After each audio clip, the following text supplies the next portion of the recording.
صباح مساء الخير يا برو. النهاردة جايب لك فيديو جديد عن محتوى القناة الصغيرة اللي هو تغير سمات كيبورد السراق، وهسيب لك لينك السمات عندي في وصف الفيديو، أو ممكن أسيبلك على القناة الكبيرة، بس عشان القناة صغيرة كده للشروحات فهنزلك على الوصف. المهم تعال نشوف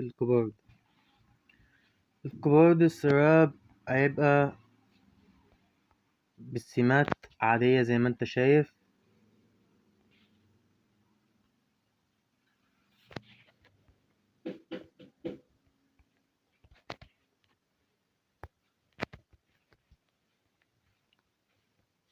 سمات عادية خالص عشان لو حابب تتأكد إن أنت غيرت السمات ولا لأ.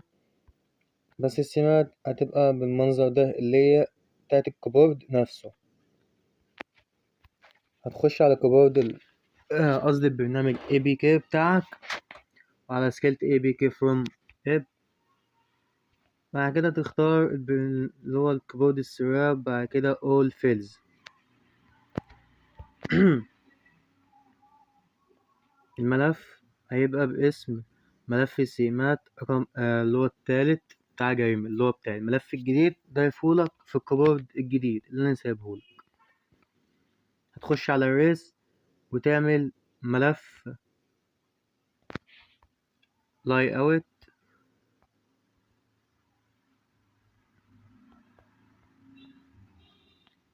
هتبقى لاي اوت فيرجن 1، تاخده كوبي و2 و3. هتيجي عند الملف اللاي اوت وتيجي عند المربع ده تعمل كده. بعد كده تعمل تبديل، ندور على الملف لاي اوت، تعمل اوك كده تبدل، تعمل نفس الكلام الملف لاي اوت رقم 2، بعد كده الملف لاي اوت رقم 3.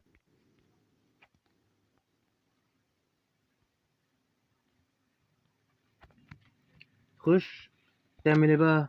درامبل فيرجن 1. ولو انت عامل كيبورد حاطط الواجهة والاعدادات بتاعة الكيبورد، ممكن تحطها في الدرامبل اللي هو الواحد لو بتاع الواجهة، او الاعدادات ممكن تعمل ملف رقم 3 براحتك خالص. المهم لو مفيش ملفات تعمل رقم 1، لو في ملفات تحط جوه او تعمل ملف جديد. كده كده في الحالتين هو عادي، مش هيتحرق معاك. احنا بنتأكد بس ان كل حاجة مظبوطة وكده هو هيحمل معاك عادي خالص، مش هيعمل اي اخطاء زي ما انت شايف بالظبط.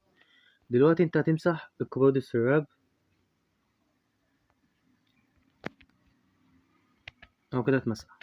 دلوقتي هنثبت الكيبورد عادي خالص اكننا بنعمل كيبورد جديد.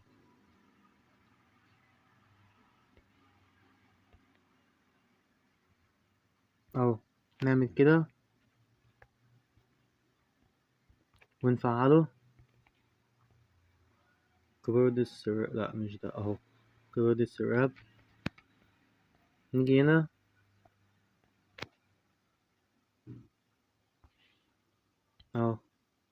كده احنا فعلنا الكيبورد. خدت بالك ده اول سي، ده السيم الاساسي بتاع السيمات. تعال نشوف واحدة واحدة. ده اول سيم احنا شفناه، ده تاني سيم،